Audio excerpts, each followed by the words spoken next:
मुळशी तालुक्यातील घोटवडे गावातील गोडांबेवाडी नंबर 2 येथे गेल्या अनेक दिवसांपासून सुरू असलेल्या उघड्यावरील बेकायदेशीर कचरा डंपिंगचा प्रश्न अखेर सुटला आहे।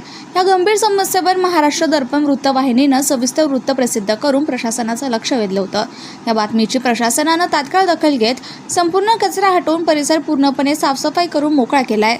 या भागात बेकायदेशीरपणे टाकला जाणारा कचरा आणि त्यामुळे वाढलेल्या भटक्या कुत्र्यांचा सुळसुळाट त्यामुळे स्थानिक नागरिक प्रचंड त्रस्त होते।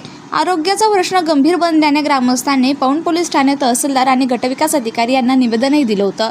महाराष्ट्र दर्पणने नागरिकांच्या समस्येला वाचा फोडताच प्रशासकीय यंत्रणा खडबडून जागी झाली।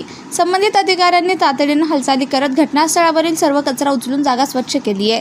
कचरा साफ झाल्यामुळे स्थानिक रहिवासी यशवंत गोडांबे, किसन गोडांबे, अक्षय गोडांबे आणि इतर ग्रामस्थांनी सुटकेचा श्वास सोडला असून महाराष्ट्र दर्पण वृत्तवाहिनीचे विशेष आभार मानलेत।